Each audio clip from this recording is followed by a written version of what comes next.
Traveler? Paimon? Kinich! Fancy meeting you here. We've actually been looking for you.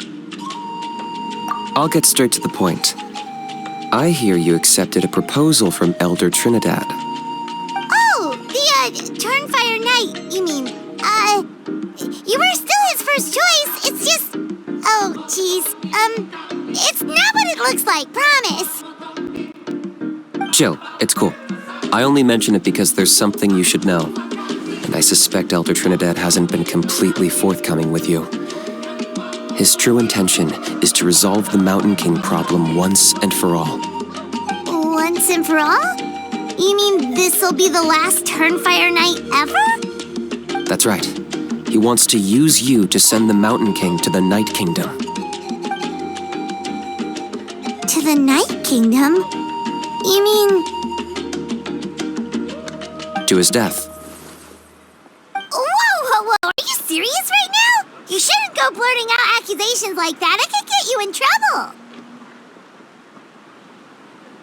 Too blunt? Okay.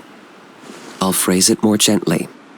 There is potentially a possibility that Elder Trinidad may be hoping that during the course of the ceremony, you kill the Mountain King dead. But that's ridiculous! He told us the Mountain King is a living symbol of your tribe's glory! And that glory comes at a price. Oh, that's right. The Mountain King is a living symbol of our glory, but even this glory comes at a price. Ah, yes, and Nana wasn't the first.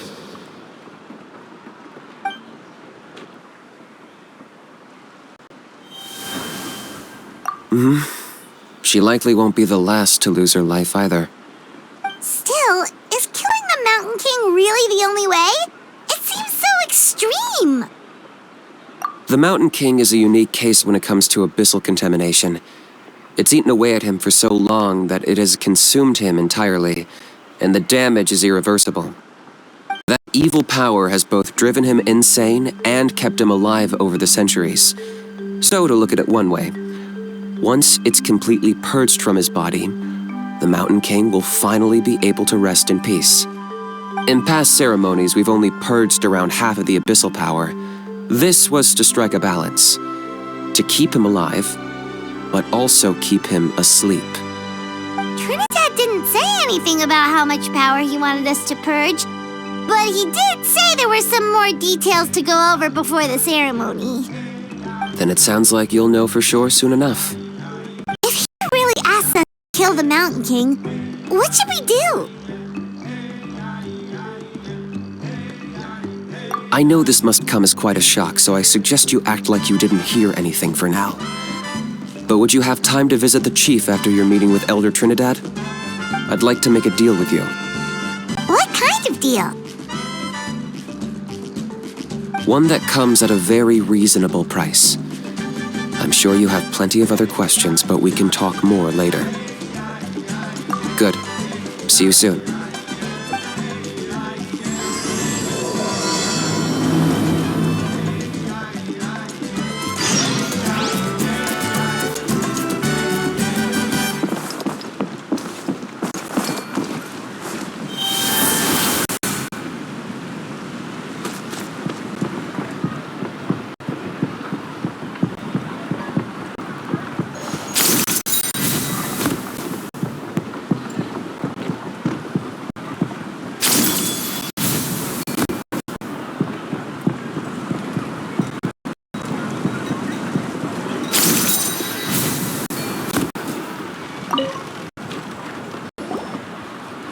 Ah, mighty Outlanders, you have returned.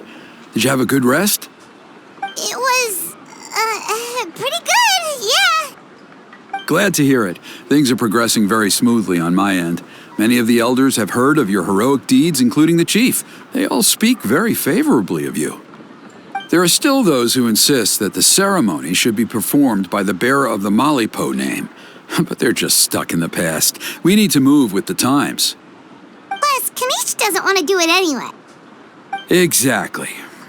So, now, it's time for us to discuss the finer details of the ceremony. We covered the fire lighting part of the proceedings yesterday. The next part is the purification of the Mountain King. It's quite simple. You just need to use the sacred flame. We've done it plenty of times before, and it's always very routine. I'm sure you won't have any problems. One point I'd like to stress, though, is that you need to burn away as much of the abyssal energy as you possibly can. The more we dispel, the longer the Mountain King will remain asleep. Asleep, huh? Precisely. In previous years, the Flame Bearer has often been unable to dispel a sufficient amount of abyssal energy. That's the only reason why we have to perform the ceremony on a regular basis. But I understand that you have a lot of experience fighting against the Abyss, and you seem to wield the sacred flame quite effortlessly yesterday. With your help, I'm optimistic this time we can dispel all the remaining abyssal energy from the Mountain King's body, freeing us from this ever-looming threat for many years to come. Traveler? So this doesn't faze you at all, huh? You clearly have a lot of confidence in yourself. That's all you really need to know. The ceremony's in 3 days. I'll come and fetch you when we're ready. In the meantime, feel free to take a look around our settlement. It would mean a lot to the elders if you got to know some of our people. And if you wouldn't mind helping them out with a few errands here and there, that would be even better. So now we have extra errands to run? Maybe we should add a little extra to the price. Just a humble suggestion, that's all. It will help you gain the respect of our people, and as a mighty hero, I truly believe that's what you deserve. I'll be sticking around for the next few days, so if you have any questions, you know where to find me. Seems like Kinich was right. We should go meet up with him right away. Emotional support is important.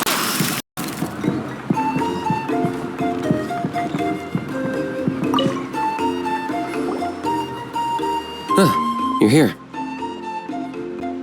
Kinich! Elder Trinidad said that... I can tell. It's written on your faces. Is that the Traveler in Paimon? Forgive me for not being there to welcome you on your arrival. That should have been my duty as chief. Hello, Chief Waina. I only heard the news from Trinidad yesterday, so I asked Kinich to invite you over for a quick chat. I believe Kinich has already filled you in, so I'll get straight to the point. Firstly, I fully endorse your appointment as flame bearers for the upcoming Turnfire night. However, I would like to request that you take steps to ensure the Mountain King's safety. Every child of our tribe grows up hearing the tales of our heroes, from Yupanqui the Firebringer to Burkina and the Mountain King who fought against the Abyss. This is our history and our heritage, the source of our pride and the center of our faith. To kill the Mountain King would be to destroy our spirit. I would never be able to face our ancestors in the Night Kingdom. Nana's death was a great tragedy, and I do not blame Trinidad for the actions he has taken. Nevertheless, I cannot allow any harm to come to the Mountain King. The very roots of our identity are at stake. My honored guests, please give this matter your serious consideration.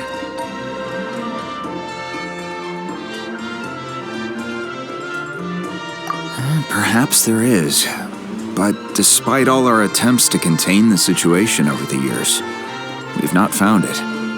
Right now, I should like to hear where you stand on this matter.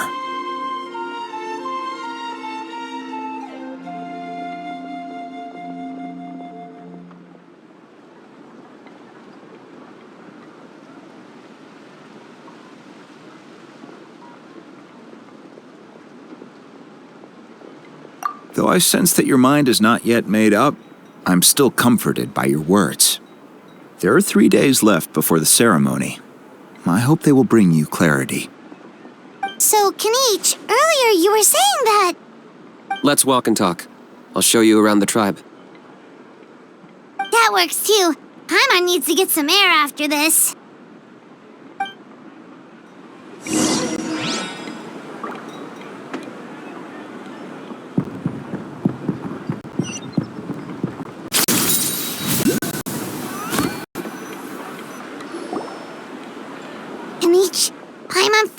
understands why you turned Trinidad down.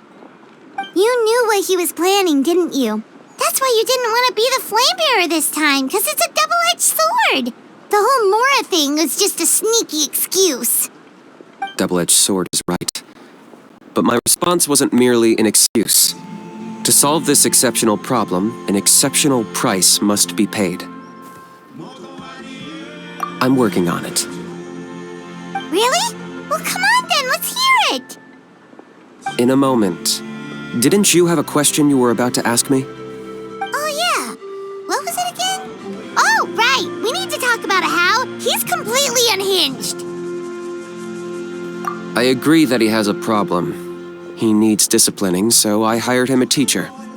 You got him a teacher? Oh, Paimon would love to see him get scolded for bad behavior. Anyway, moving on. When we ran into a how, he said you two were investigating some abyss thing together. Is that related to the whole Mountain King situation? Yes, that's the angle I've been working on. I'm a Saurian hunter, but I occasionally hunt the abyss too. One time I was pursuing some purple demonic dogs when I accidentally entered a hidden space. I did some research after the fact. Apparently they're known as beastly rifts, and there are many of them of all different sizes. That's where those purple dogs were coming from. So, if we can locate one of these beastly rifts, clear the monsters out, and move the Mountain King inside, he'd be able to continue living, but without posing a threat to the tribe. Whoa, that sounds kinda crazy. Would it really work? It's not without its risks, of course. There's a lot of unknowns in the equation. For instance, for all we know, a prolonged period inside the rift could make the Mountain King's condition worse. Still, we desperately need something like this, even just as a temporary measure. You've seen the conflict the issue is causing in our tribe for yourselves, and believe me, it's been a long time coming. The chief is adamant about keeping the Mountain King alive, whatever happens. Paimon can understand. It's less about the Mountain King and more about preserving your culture and heritage. Yes, but on the flip side, you've got people like Elder Trinidad, who is more concerned about protecting the people he cares about now and into the future. And he has every right to take that view. It's one thing to try and preserve the last remnants of a glorious past, but making your kin pay the price for it?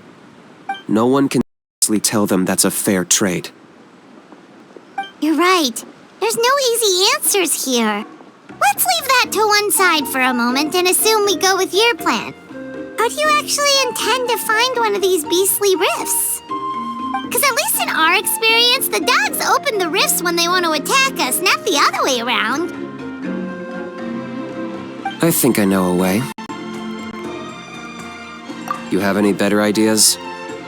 Not at the moment, but it just feels like using the power of the Abyss for our own ends isn't gonna end well. After all, the Abyss is what turned the Mountain King into a monster in the first place. People are gonna think you've lost your marbles. If it doesn't end well, then that's the price we pay. Everything in the world comes at a price. Even when Yupanqui, the Firebringer, stole the Turnfire, it cost him dearly. The Mountain King's erratic outbursts have brought tensions within the tribe to a boiling point. Unless this gets resolved quickly, everyone will be stuck in a stalemate. All right, so what's this deal you wanted to make with us? We're hardly experts on exploiting abyssal power. All I need you to do is keep people away from me. I'm getting harassed on a daily basis by people trying to convince me to be the flame bearer. I can't afford to waste all my energy dealing with them. If you help me out, there'll be a gift for you in return. Ooh, what kind of gift? Something well worth your while, I'd say. Just keep doing what you've been doing. Integrate yourself with the tribespeople, so everyone comes to terms with the fact that we have a new flame bearer. That way, I won't have an endless stream of people coming to beg me to join the ceremony, and I can focus on finding a way to summon the beastly rift. Then, when the day of the ceremony comes, we'll move the Mountain King into his new home. Still sounds pretty crazy. Even for a daredevil like you, that's dangerous. And even if it works, what if neither Chief Wyna nor Elder Trinidad are happy with it? Have you thought about what you'd do then? At least the two of them would finally be on the same side of the issue, leaving only me on the opposing side. The tribe needs leaders like them far more than a Saurian hunter for hire like me. Can I take that to mean that we have a deal? For sure. And who knows, maybe we'll come up with an even better solution to all of this in the next couple of days.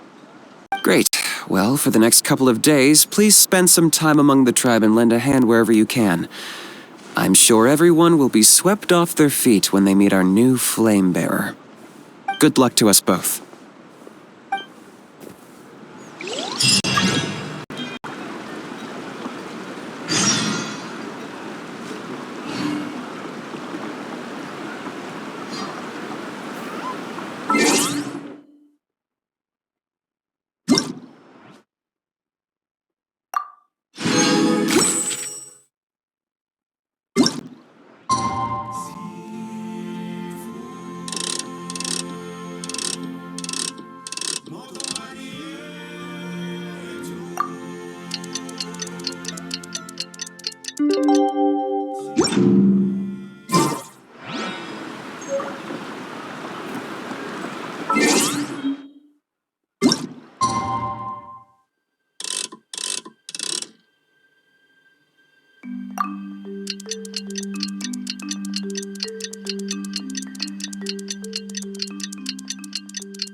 Okay, task for the day. Meet the tribe's people and take some heat off of Kinich's back.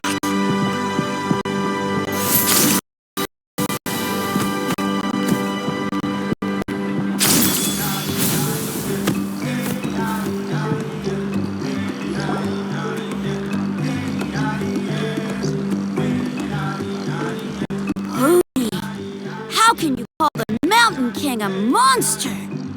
Because he hurt a lot of people, and look what happened to Nana. But it wasn't on purpose.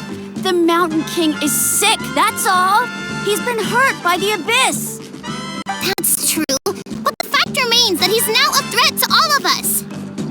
How can you be so harsh to someone who's sick?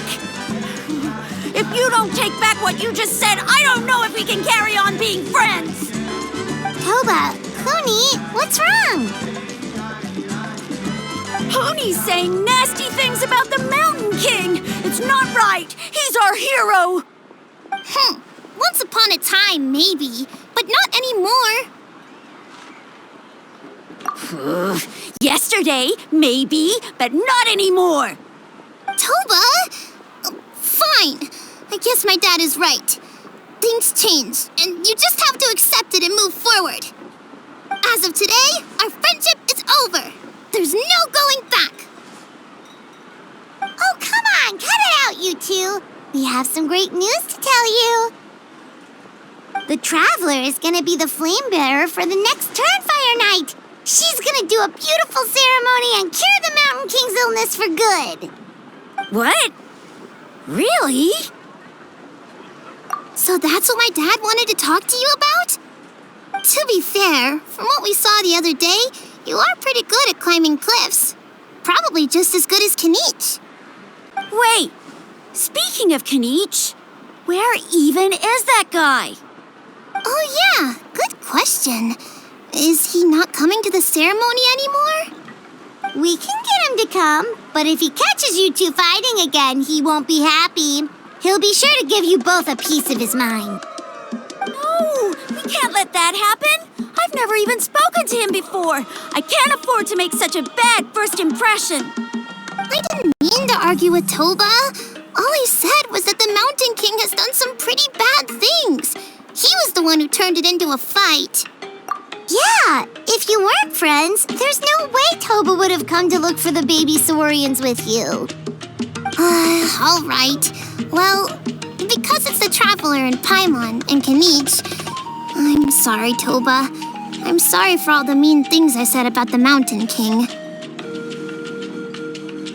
kid just really misses Nana. And I was really upset that she's gone, too. Huh? Oh. I shouldn't have spoken to you the way I did either. It wasn't very nice of me. For the Traveler and Paimon, Kinich, and for Nana. I'm sorry too, Huni. That's more like it. Now you're best friends again. Guess so. Toba, if I ever say something mean about the Mountain King in the future, I'll make sure I say it to someone else, and not you. I'd better go buy some colored cloth for my dad now.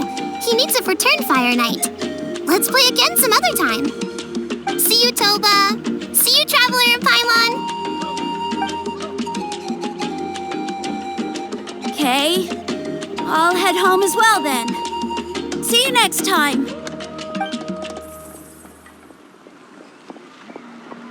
Okay, take care, you two.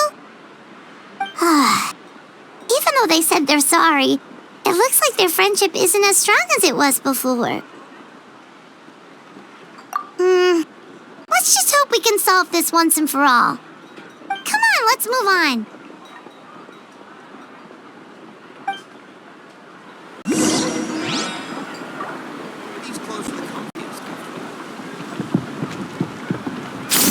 Huh?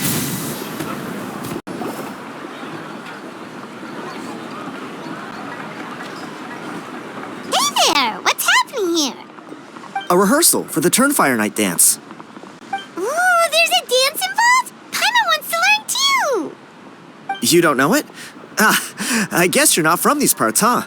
It's rare to see a new face around the tribe these days. I thought everyone would be keeping away. Why do you say that? Because of the Turnfire night, of course.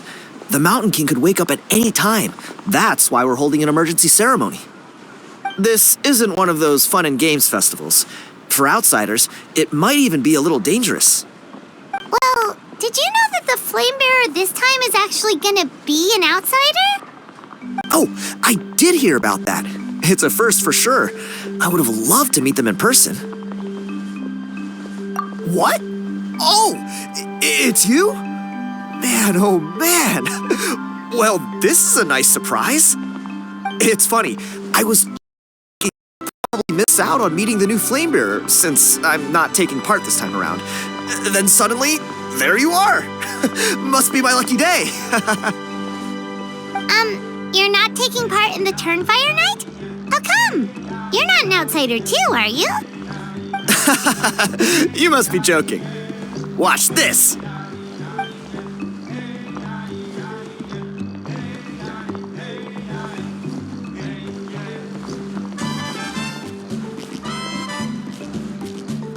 Not bad, right? Yeah, I'm considered one of the better looking guys who dances beneath the pillars of the sacred flame. Been doing it a few years. Always gets the ladies out to watch. Oh, very impressive. So why'd you quit? Well, I feel like the whole Mountain King situation is getting more and more precarious. It's just not safe here anymore. One of our elders' Saurian companions even lost her life not long ago. The question is, what are we going to do about this in the long term? But our leaders don't have any answers for us. They're probably too busy fighting about it amongst themselves. The way things are going, it's only a matter of time before it gets violent. So I figured, you know what? Now's as good a time as any to get away for a little while. Go do some exploring. You look a little disappointed. Disappointed? Nah, it's a great opportunity to go see the world. As every male scion of the Canopy knows, wherever you are and wherever you go, the only way is forwards. We take pride in that. I won't forget my roots. I managed to get in touch with the Saurian Relics Association. They gave me a simple test. Find a decent quality relic, and they'll make me a member. What's the Saurian Relics Association? You've never heard of it? It's a group of amateur history enthusiasts who do research on the ancient Saurian era. They're all about collecting relics and remnants from that age. Speaking of which, the guy who was Flamebearer before you, I've heard that his Saurian buddy comes from that time. A how? A how's a relic from an ancient Saurian civilization? Oh, yeah, him. So you know those two already, huh? Then do you know how they met? It was deep inside some mysterious ruin, and they signed a contract there.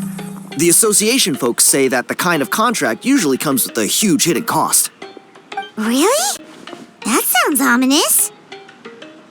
Who knows? But if it's true, Kinich can probably handle it. He knows what he's doing with weighing up contracts and costs and stuff. I doubt he'd make a contract that doesn't benefit him.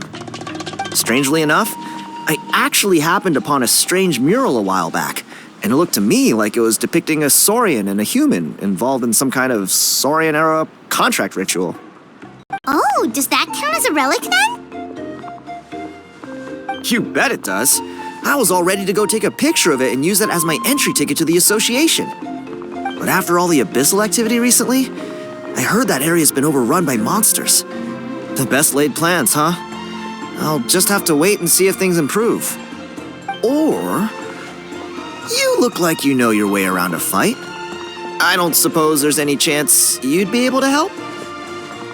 If all you need to get is a picture, that should be pretty achievable, right? The Traveler deals with monsters all the time. It's a piece of cake. Wait, you're seriously gonna help me out? Come on, it's no big deal. Compared to some of the things we've been roped into before, this is nothing. Pyro Archon above, you two have hearts of gold, you know that? You're the kind of people who could dive into the Turnfire deep in the bowels of the Night Kingdom, and it wouldn't burn a single hair off your head. Of course it is. All right, come with me. I'll show you the way.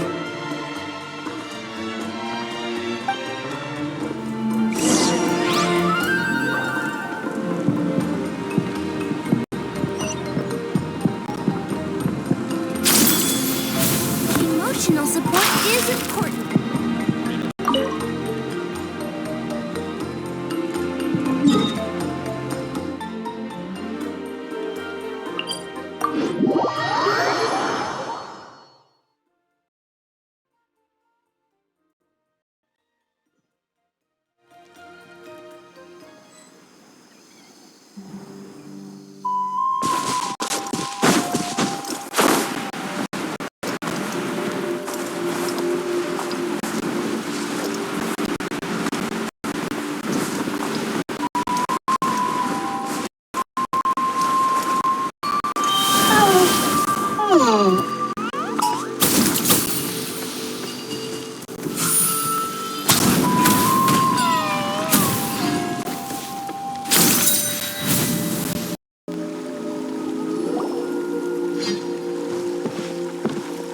There it is.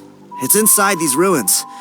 As you can see, the place is crawling with monsters. Alrighty then. Stay back and take cover, Thiago. This could get dangerous. We'll take care of them. Great minds think alike. I'm not about to cramp your style.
Right here.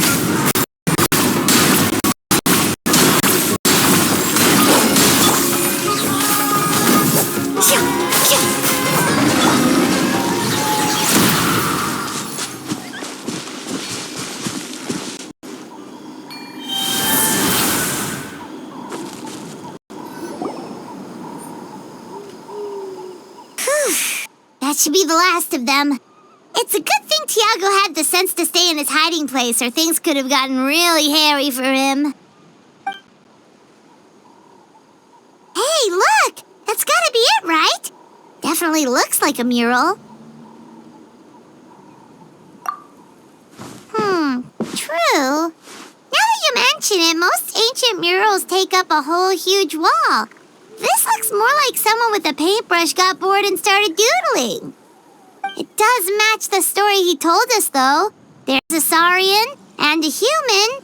So, is that supposed to be what an ancient contract ritual looked like? Whatever. We're not here to decipher it. Just photograph it.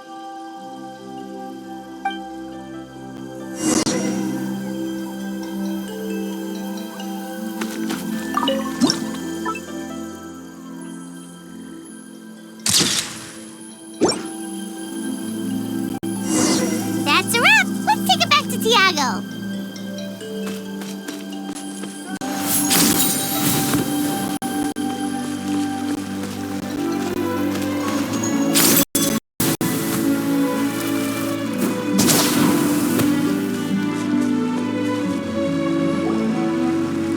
You've been robbed? Oh, Ponche. And I thought my luck was bad. I put blood, sweat, and tears into that, and now I've got nothing to show for it. Some gap-toothed goon stole it from me.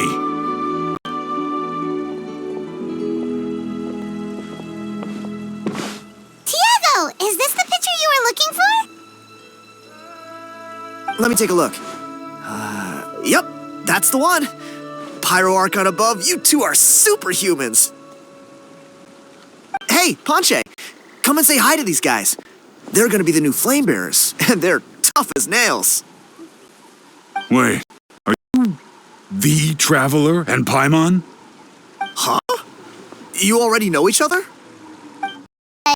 Don't think so. My nephew Toba's been telling everyone about you. He says you're crazy strong, super friendly, that you helped him out, and that you're gonna be our flame bearers this Turnfire night. Oh, so you're Toba's uncle. Great to meet you, sir. Sounds like we managed to make a bit of a name for ourselves. Toba's not wrong, my friend. These two are honestly some of the nicest, most genuine people I've ever met. Everyone speaks incredibly highly of them. Seriously. If you're comfortable telling them about what happened, I guarantee you they'll sort it out in no time. Really? All I want is to get the fruits of my labor back. Allow me to explain. Ponche is a well-known scholar within our tribe, author of the widely acclaimed book, Yupanqui's Turnfire. Unfortunately, the book was stolen by a treasure hoarder a few hours ago. I spent years of my life researching that book. I visited every last ruin, interviewed every descendant of every hero in our history. On the word Malipo alone, I covered at least 5 different interpretations of the meaning based on accounts from different villages. It was an unparalleled masterpiece. And now it's all gone. That little goon ambushed me during my morning walk. He snatched all of my belongings, including my entire manuscript. That book was everything to him. It's like they robbed him of his soul when they took it. Look at him. Lost and listless. He's a shell of the man he was. Dear honored guests of our clan, I am but a helpless old student. If only for Toba and Thiago's sake, please help me, I beg of you. See what I mean, Ponche? Now you've run into these two, your luck's about to change, big time. I don't know if he's still there, but come on, I'll take you.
Hey!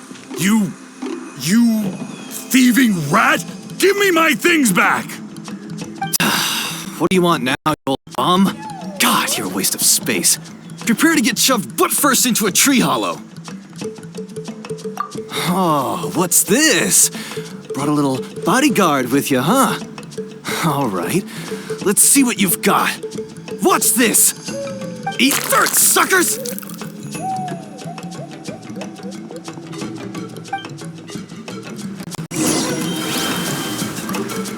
Hey, he's trying to get away! You good? Let's chase him down!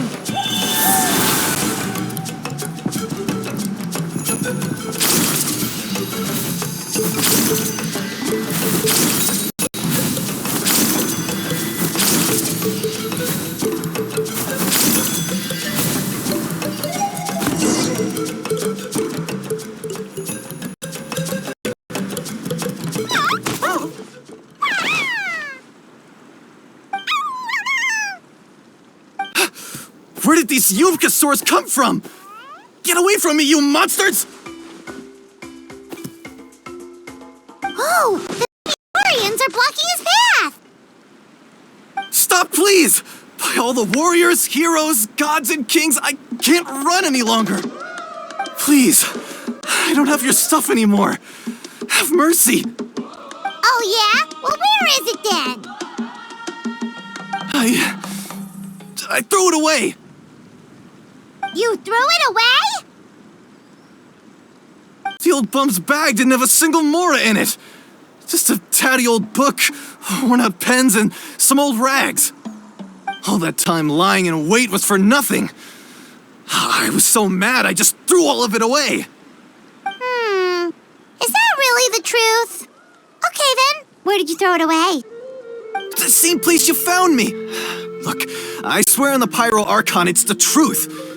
May all my worldly possessions be turned to ash by Turnfire if I'm lying. Okay, that's a pretty strong oath. What do we do now? It sounds like he's telling the truth. Right, let's hope nobody gets to the book before we do. We'll never get it back then.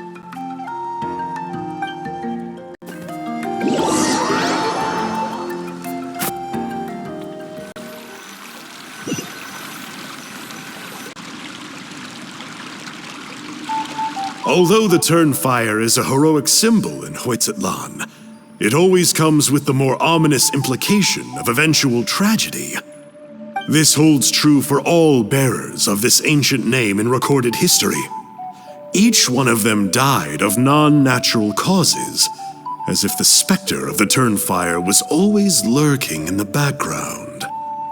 This appears to suggest the existence of some higher power that is always watching the name-bearer, examining their actions, and eventually demanding payment in return. None can escape this payment, unless, perhaps, they could honestly swear by Turnfire to never make a single mistake in their entire life. Yupanqui's Turnfire. What an incredible work on ancient name philology.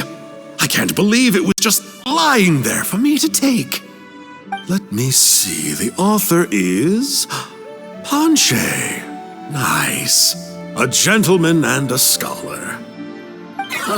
Silence, book muncher. The great Kahula will suffer your droning voice no longer. Do you truly find no joy at all in perusing such rich historical records? Joy? What joy is there in this pointless drivel? Well, it makes a pretty shocking prediction. Every bearer of the ancient name Malipo eventually meets a grisly end. Maybe that's the price you pay for the name that means price? What?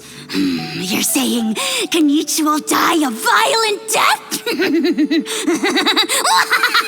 So I'll finally get to take over his body? When will that glorious day arrive? The great Kahula demands to know! Wow, you are just irredeemable, aren't you? An agent of chaos down to the core. You make us Abyss Order folks look like saints in comparison.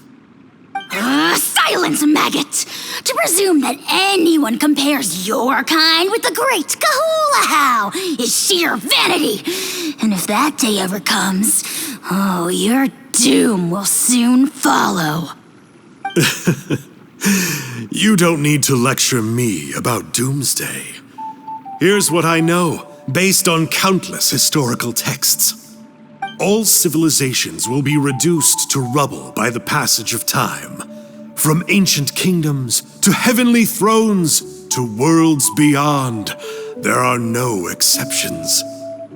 But from the ruins of every civilization, the dust will rise and never settle, thus transcending the confines of time. That dust is what we call a civilization's spirit. And you, great Kahula How, are one such speck of dust from a bygone age. I've paid dearly for the chance to observe you up close. Now, let me take a good look at you. We'll see whether any memories of that age still remain inside you.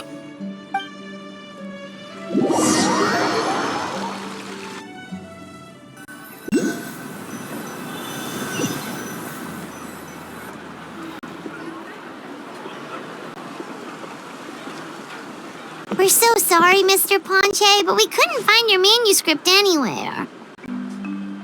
Does that mean all of my hard work was for nothing?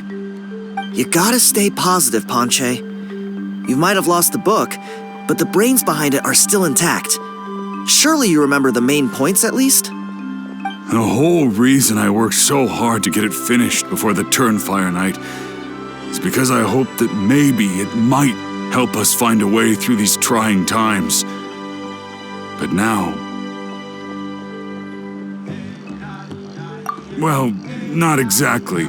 But I thought my research might at least be a starting point. Oh, really? So what did you find out in your research? I think the key to all of this lies in the power of Malipo. Ponche, you know as well as anyone that ancient names don't hold any real power. Symbolic power doesn't count. You're right, but Malipo may be a special case.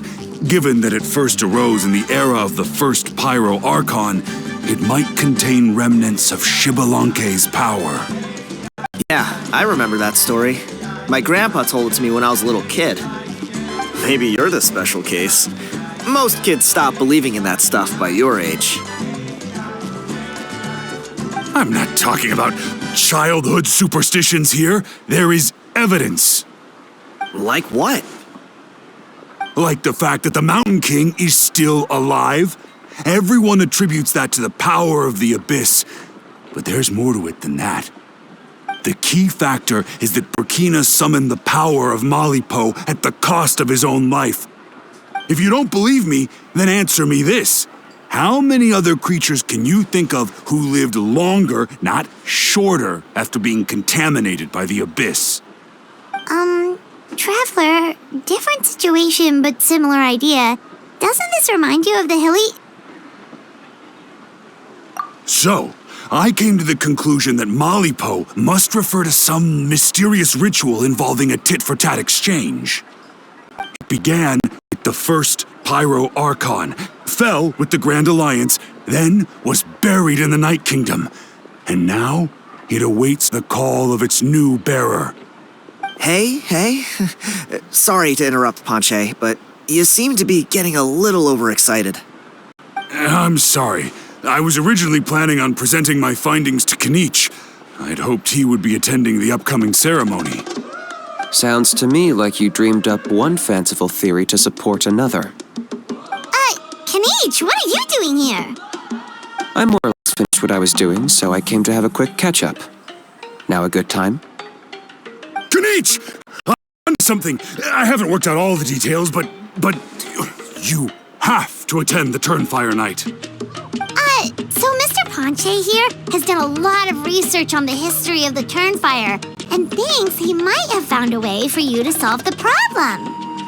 I'll be there, Ponche. Let's go.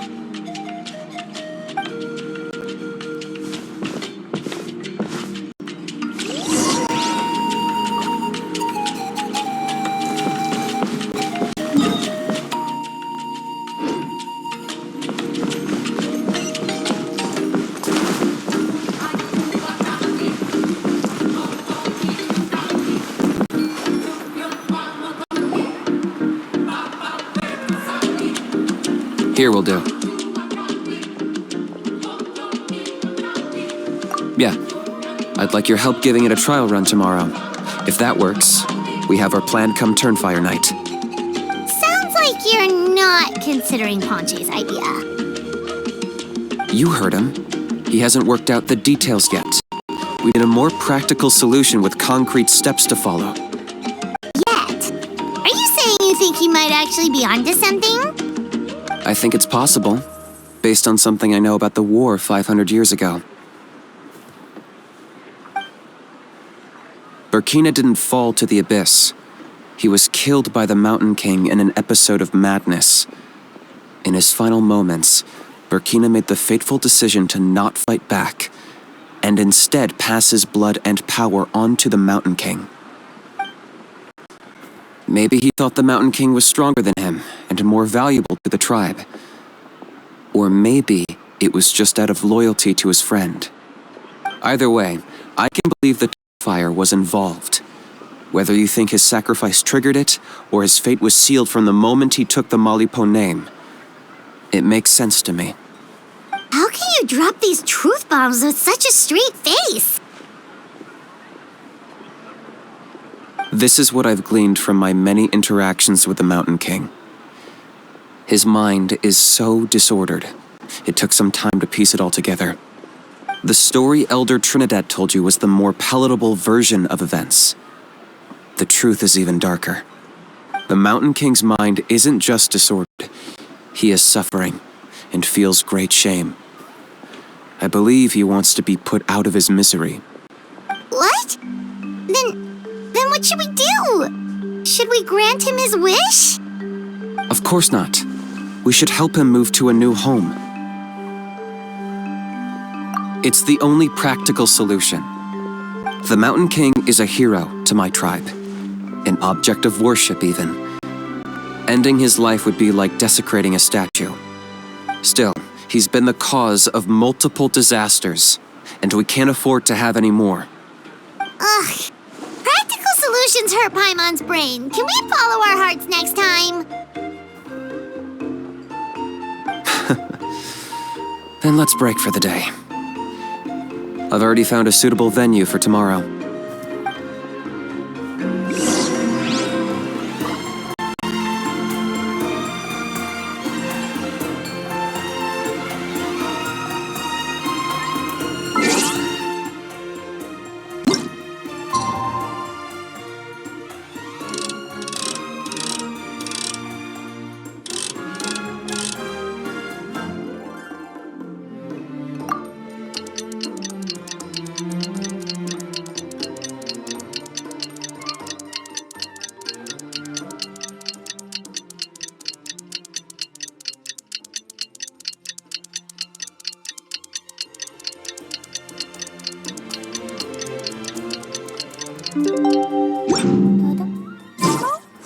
Totoko, where are you?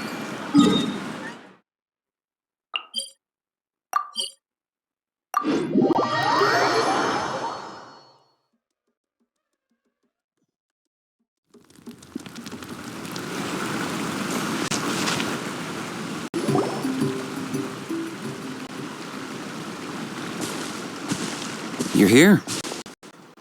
Very punctual. Oh, so the gruesome twosome come crawling back. Here to make amends after the gross irreverence you displayed last time? Very well. The almighty Dragon Lord Kahula shall grant you the audience that you seek. Now pucker up and kiss our feet. Kinich, didn't you say you found him a teacher? He's just as out of control as ever! Hey! No one gets to discipline the almighty Dragon Lord Kahula. No one! Maybe because I've never had a gentle-natured companion like Paimon to compare against. Is that a compliment? Yeah, I see what I'm missing out on now. And it's a lot. Kinich! We could drown this measly flying ant in one droplet of spit! How dare you compare her to the almighty Dragon Lord Kahula? How? Oh, just wait till I possess your dead body. I will commit heinous atrocities, tear down your legacy, destroy your reputation, wreak havoc on your...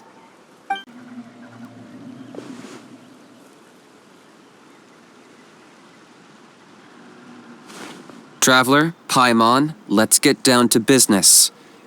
Once we've opened the beastly rift, you're welcome to toss a how in there for a couple of days. With pleasure. You don't need to ask twice. I got my hands on this device in a trade.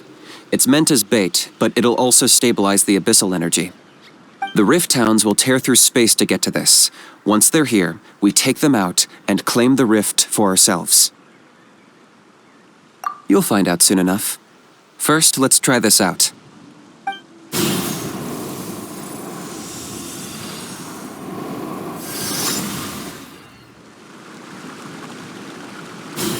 They'll tear you to pieces given half the chance, so be careful.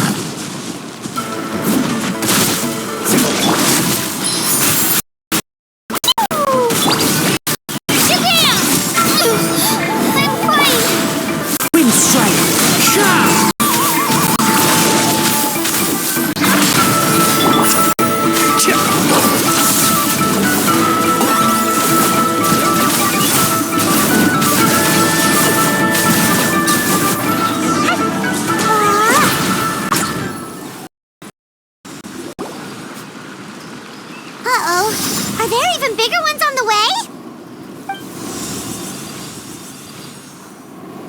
You see, Kinich? I'm a man of my word. In fact, I'd say I under-promised and over-delivered. Nifty little gizmo, isn't it? I take it this is your true form? Now that our deal is complete, it's time to start the next phase of our relationship. I made a promise to the great Kahula How, and now I'm here to seize your body for his use. Cliché, I know. The hero's trusted partner sells him out to the abyss in a shocking act of betrayal. Cue bad guy speech and drawn-out death sequence. Huh? Angel? Huh? What are you two doing here? Oh, Mr. Kinich, this is not what we agreed on. Traveler, this is the gift I got you. I know you're looking for intel on the Abyss Order, so I thought he might be of use to you. But it looks like you've already met.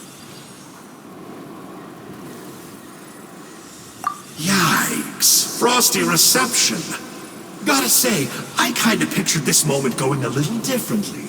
Tears of joy welling up in your eyes as you say the words, "It's good to see you again, old friend." Don't be ridiculous. Sounds like you've been reading too many romance novels. There we have it. Change is inevitable and nothing lasts forever. What a pity.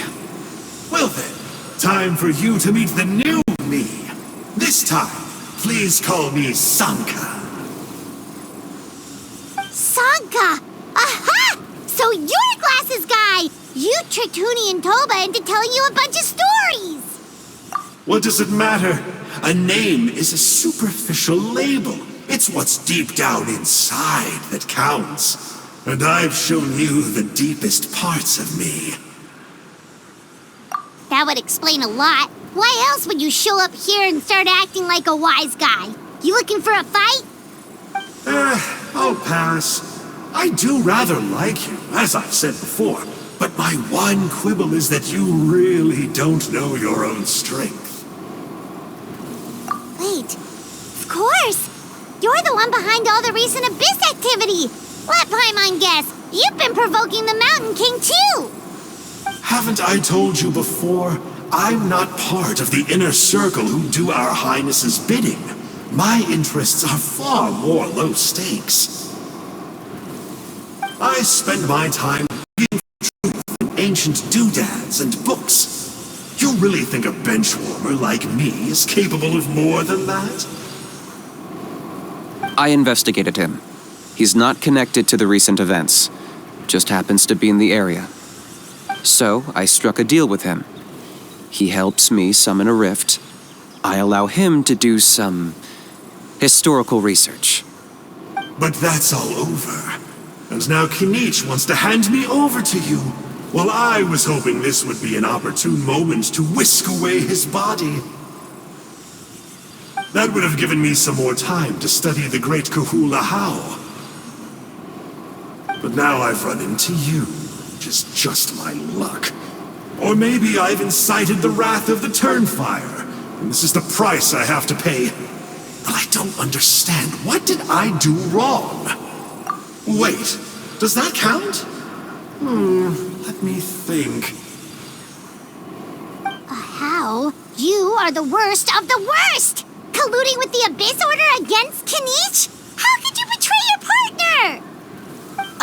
There is no betrayal. The almighty Dragon Lord Kahula How is a partner to no one. Don't worry, I told him to act as bait. Yes, and you should have picked a bigger fish. The Abyss Order? Ha! What a joke. Not even a match for our lowly servant. I put up with this toad croaking for days, and it was all for nothing. It looks like your disciplinary measures have been less than effective, Mr. Enjo. What did you expect? Behavioral rehab isn't really our thing. Otherwise, we might as well change our name from the Abyss Order to the Abyss Boarding School. The abysmal disorder would suit you better. Kinich! Dispose of him! He is of no further use to us! Traveler?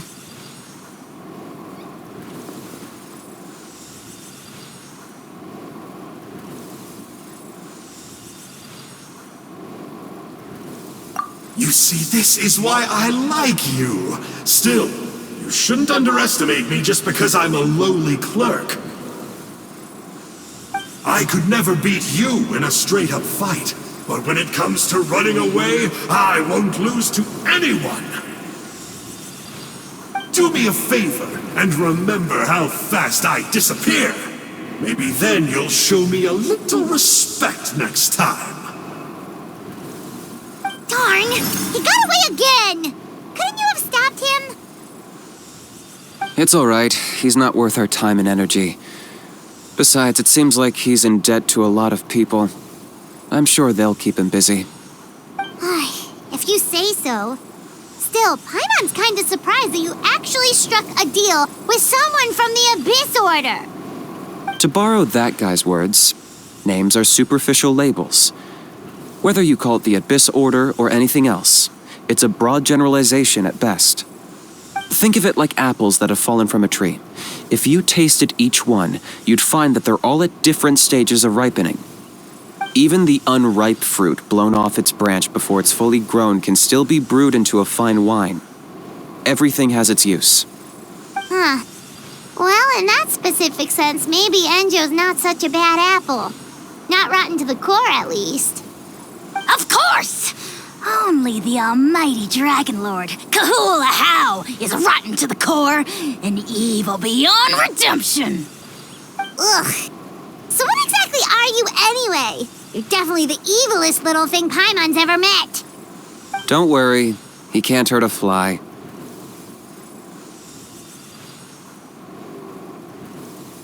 You could say that. Paimon heard that those kinds of contracts might come with a terrible cost attached. Is that true? Such as a how watching me like a ravenous vulture? Vulture? Vulture? We are the Dragon Supreme, sovereign ruler of the Nation of Flame. Let's pick this up another time. It's getting kinda late. You should go back and get some rest. Big day ahead. Tomorrow's Turnfire night. Time to light the sacred flame and burn away the filth for a legendary 500-year-old warrior. Oh yeah. Hearing you lay it out like that is making Paimon a little nervous. For all the work we've put in, it all comes down to tomorrow night. We have to make sure we solve this problem once and for all. Then it can't hurt to say this one more time. Good luck to us both. See you tomorrow.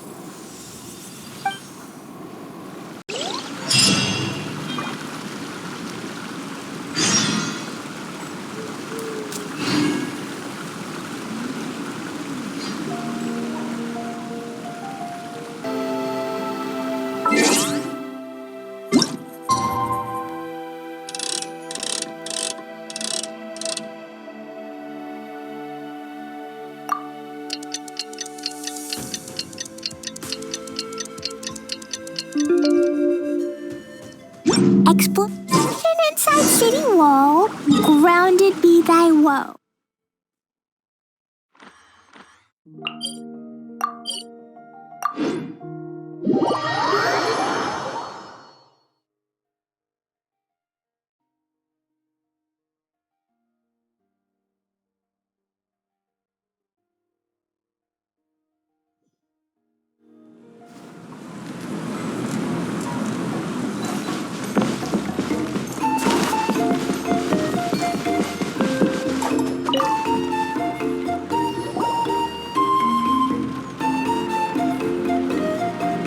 Ah, at long last, you're back. I hear you've done much for our people these last few days. Everyone has nothing but praise for you. Many young people have heard the rumors too. They're all eager to meet our new flame bearer. Well, they won't have to wait for long. It's almost time for the ceremony. We really hope we can resolve the Mountain King situation quickly and smoothly. Seems like a lot of people have been worrying about it, huh? Well, it's nearly time. So, if you're ready, then follow me to the ceremony site.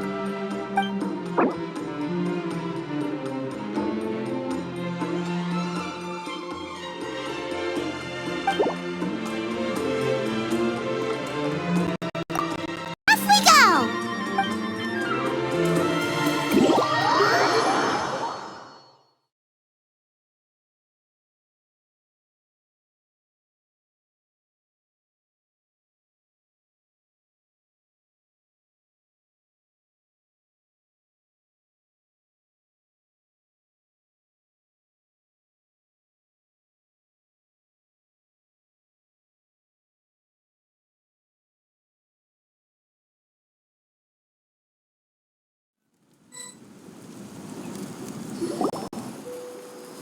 Here we are.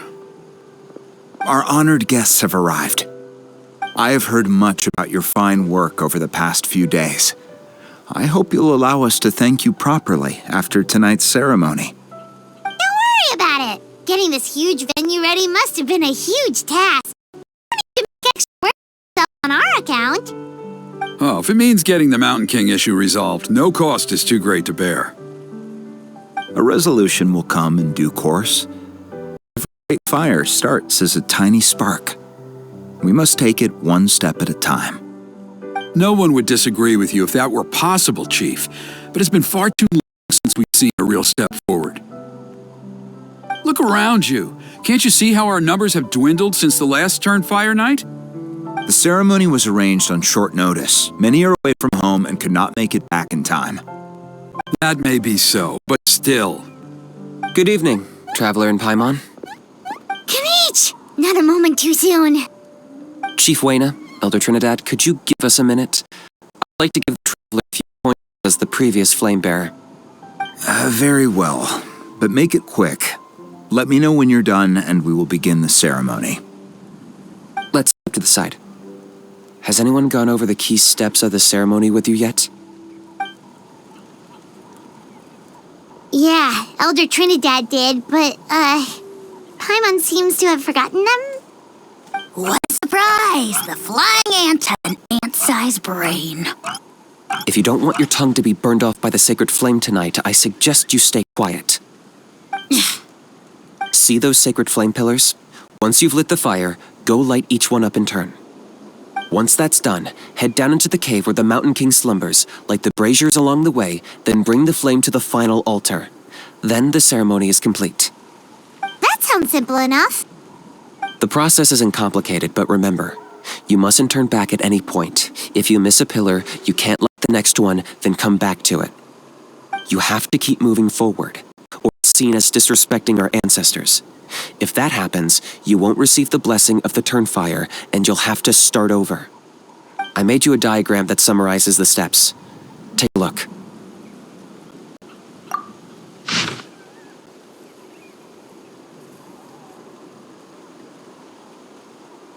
So that's our part. What about you? I'll be with you the whole way, and once you've lit the altar, I'll start summoning the rift. You can leave that side of things to me.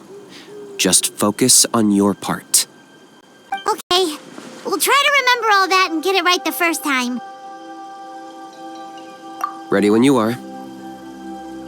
but I think I saw Huni and the others just now. Maybe you should say hi before you start. Might make you less nervous. Just tell the chief when you're ready.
How are you doing?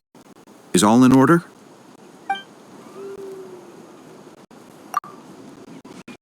I'm counting on you. Don't forget what we talked about. By past fuel and present flame, life marches ever on.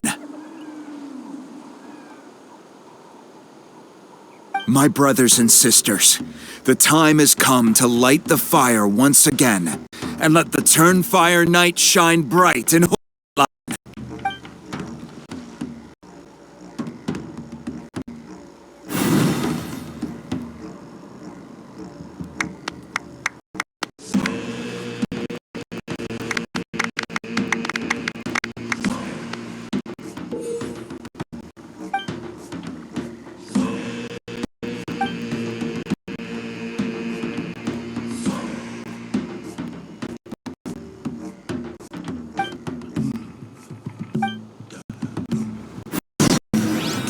Go get the sacred flame.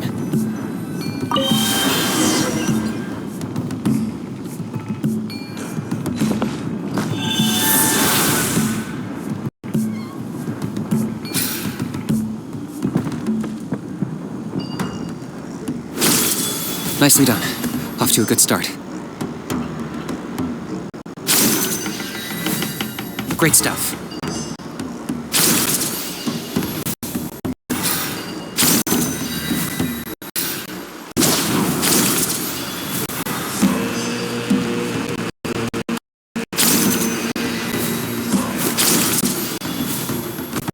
You're over halfway. Keep it up.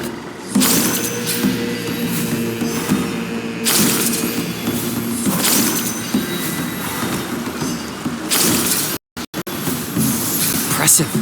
Just one more to go. Come on, one last push. The final sacred flame pillar is up ahead.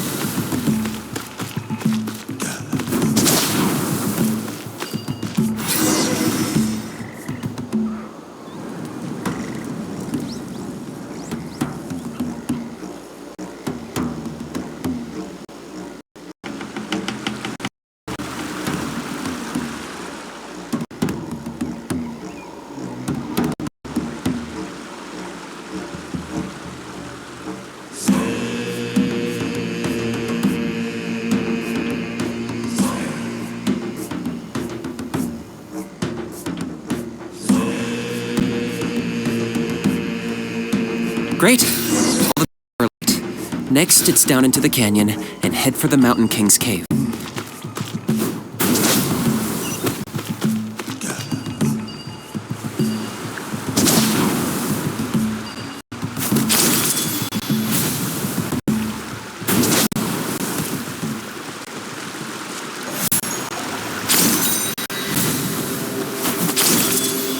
Almost there. The cave is just up ahead.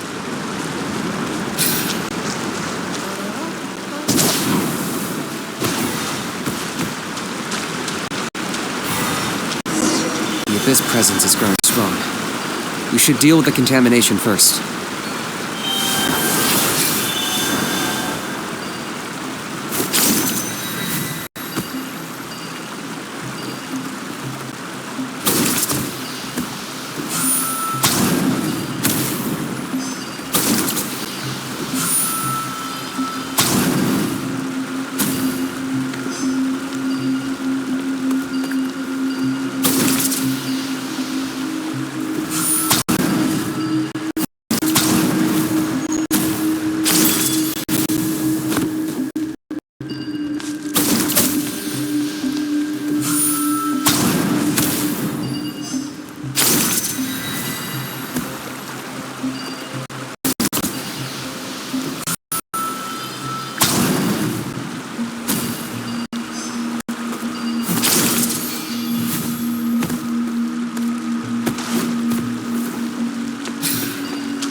There's the altar of the sacred flame. Remember, light up the torches around it first.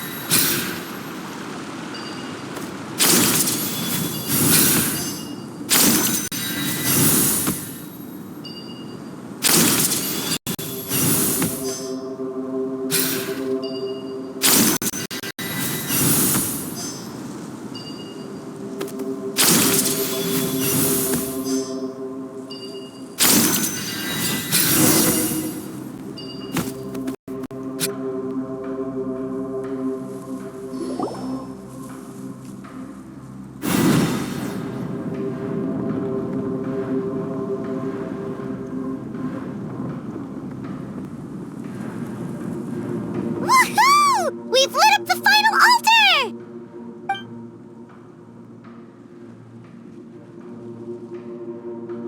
That's the Mountain King up ahead, right? That's him. Kangamato, king of the Yumkasaurs from 500 years ago. He's very powerful.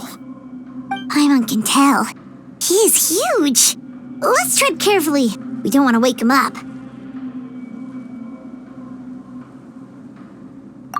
You've made it at last. You did even better than I expected. Traveler, now comes the final and most important step of the ceremony. Please use the power of the sacred flame to cleanse the Mountain King of abyssal filth. There's no need this time.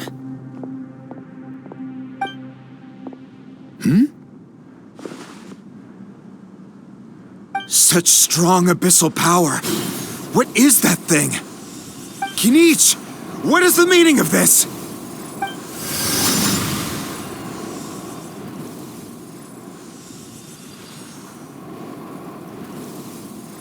Is that a beastly rift? Chief Wina, Elder Trinidad, this is about to get a little dangerous. You should step back. What do you think you're doing? Solving the Mountain King issue. You mean by having him torn to pieces by Rifthounds? No, stop! We can't let that happen! Foolish Locust! Can't you see?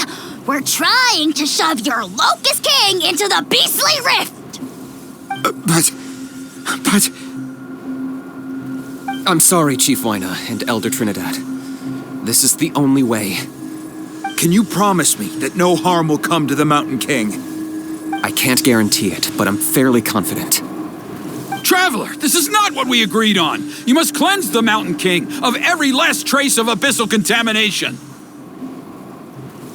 Okay, I see what this is. You've been in cahoots this whole time!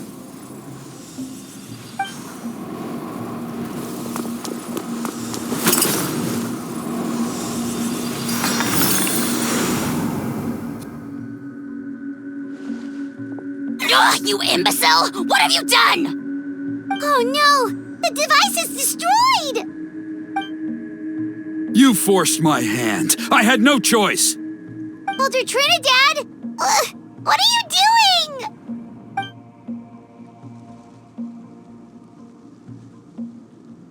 No, the Mountain King is waking up! He will cause even more casualties!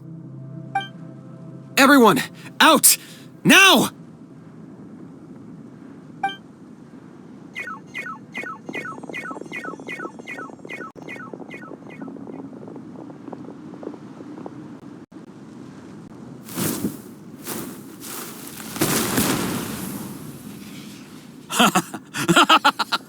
Well, it seems there is only one way to awaken you all from your willful blindness.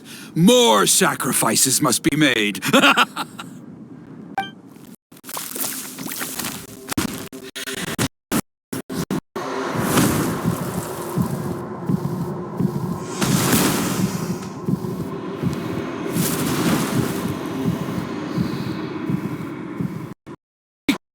Oh, Mountain King, take me as your next sacrifice!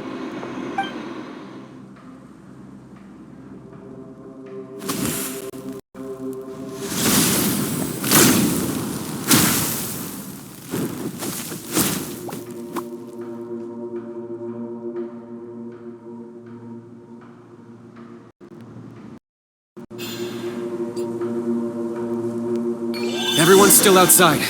We have to keep the Mountain King here. Give me a hand. Right here. Get back! Sorry, I pushed my too far. Watch out for the fruits he's spitting out. Use those against him.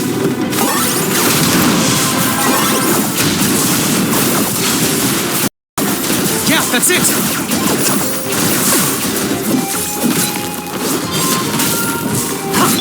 A little ambiance.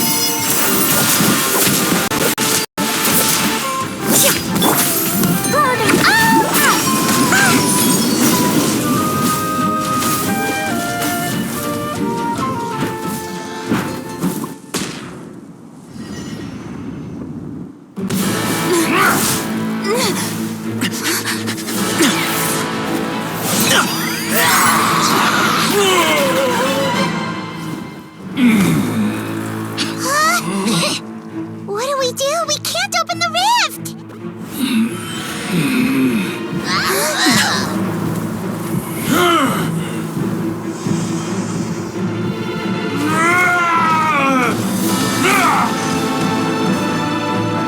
Kill me! Put an end to Hoyt's shame!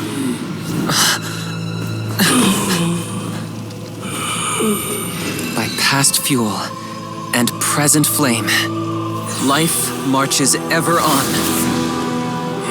Oh, Burkina, I must atone.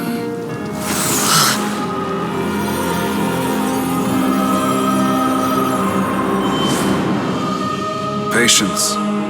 We will answer to the fire for all our deeds. Even if one day I fall behind, never look back. Keep moving forward, as we are now.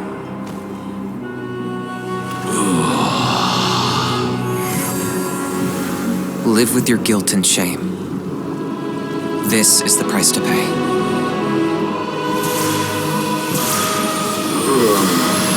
Heir to the Turnfire, please use my ruined vessel to train the heroes of the future.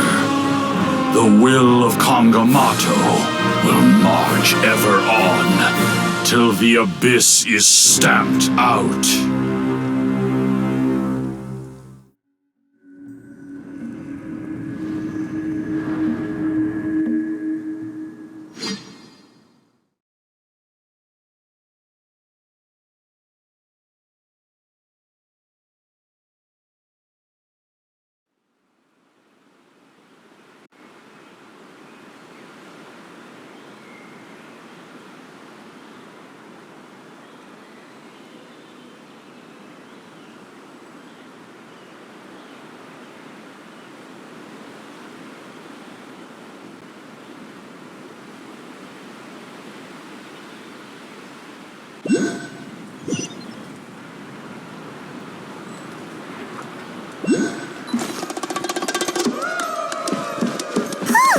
Pretty eventful day yesterday, huh?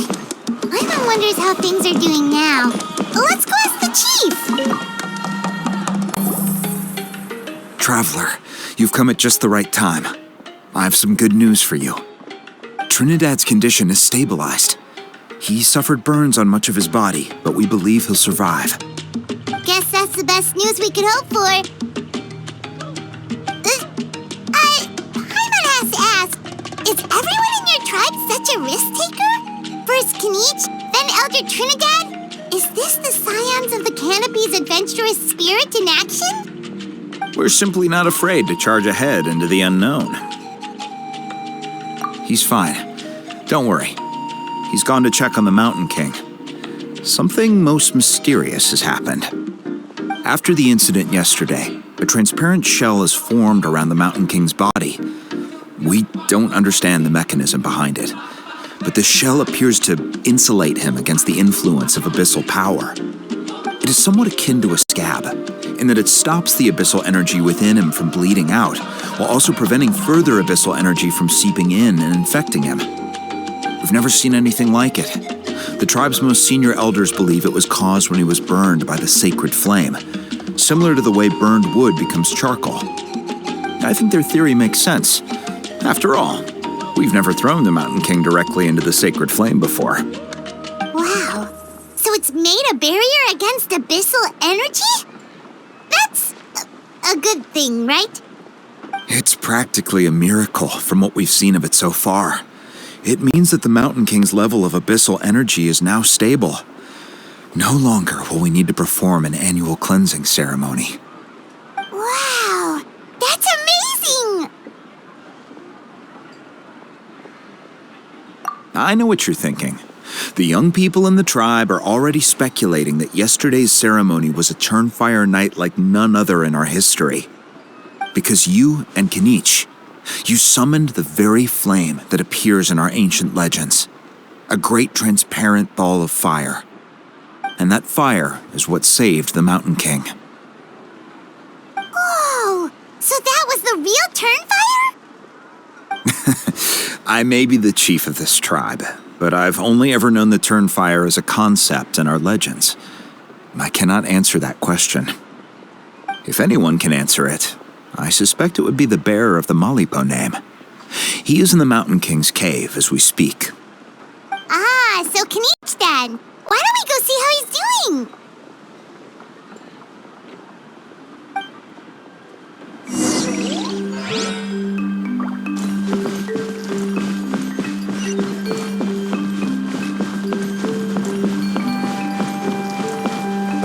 Emotional support is important.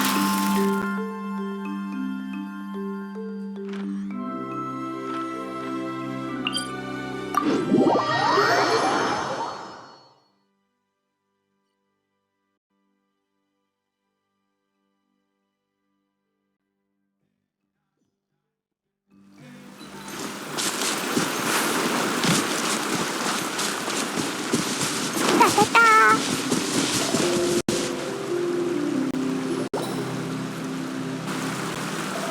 Hey, Kinich!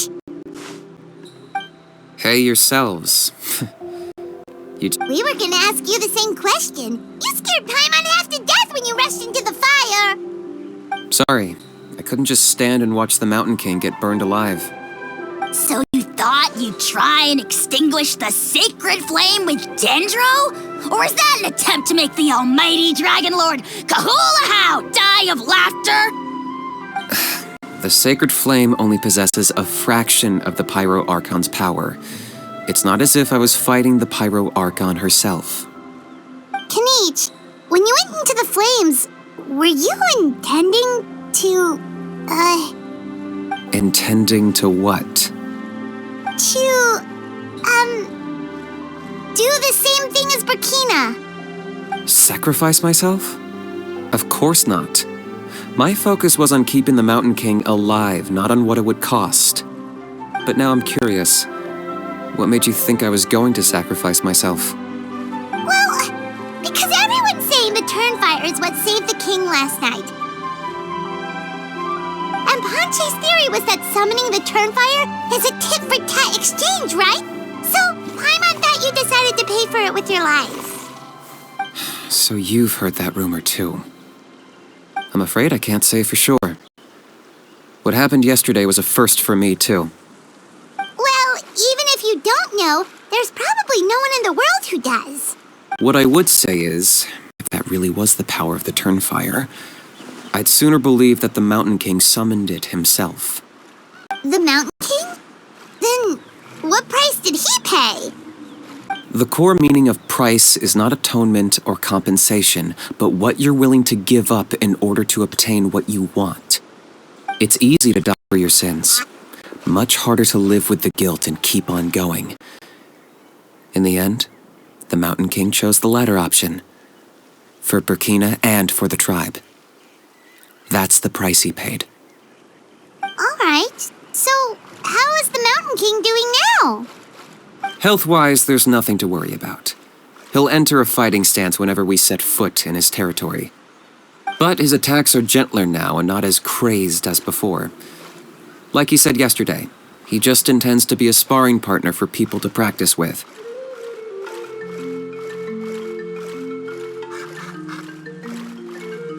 Yeah, I tried communicating with him again, but he didn't respond. We dare say that Locust King has well and truly lost its mind. The lights are on, but nobody is home. Its body remains fighting fit thanks to the perverse power of the Abyss, but time has been less kind to its soul. It was ground to a pulp long ago.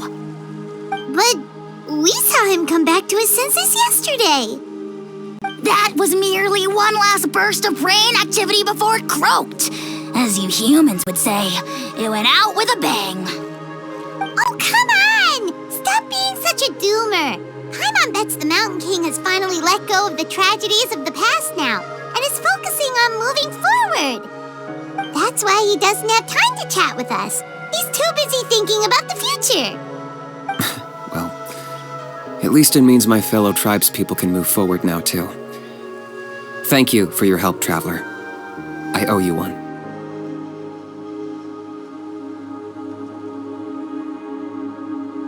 Yeah, that's right. You caught Enjo for us, remember? But he ended up being completely useless. It's not a fair trade if you lost out. That's on him. It's not your fault he's useless. Besides, we're friends now. You don't owe us anything. Friends? But your friendship is an even more valuable gift. I can't in good conscience accept it for free. So promise me, if you need anything in the future, you'll come to me. For you, I'll do anything.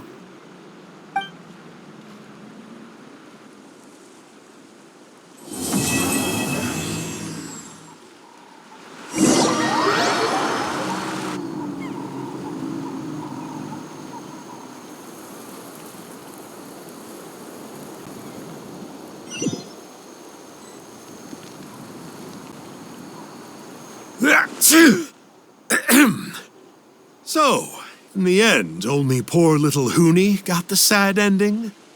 Yeah, everyone's happy except me. First Nana, then my dad. Why does everyone in my family have to suffer? Huni, it'll be okay. Your dad will get better soon. Toba, you're my friend, so I shouldn't say this to your face. But it was all the Mountain King's fault. Huh? Now hold your horses, kiddo. If you promise not to fight, Uncle Sanka will tell you a story. Okay, before you roll your eyes out of your skull, I promise you can trust me. I almost got my eyebrows burned off by the Turnfire after last time. That's why I came back, to make it up to you. All right, I'll just get to the point. Do you know what Uncle Sanka loves the most about your people? What? Your extreme sports. Huh? On my first day here, I got hit by someone falling out of the sky. I believe you call it bungee jumping? It's a dangerous sport, to be sure, but the courage it took to make the jump impressed the heck out of me.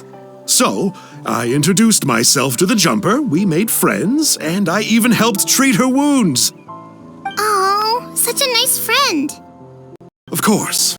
Anyway, the good times didn't last, because I got captured by a powerful foe, so we had to part ways for a while. In the hands of the enemy, I was scorned, scolded, and nearly given away as a gift. Oh, it was so humiliating. A horrible experience to look back on. Why does Uncle always have to suffer, I thought. So I feel your pain, Huni. I was in the same position. But in the end, I made it through, and I left all of those painful memories in the past. I even managed to reunite with my friend.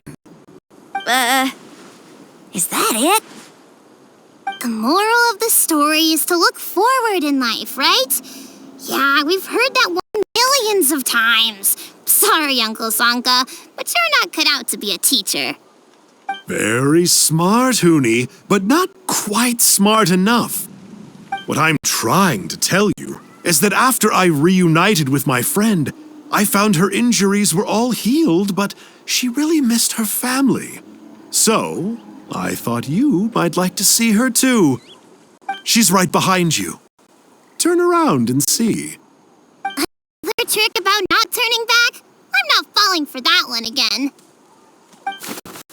Huh?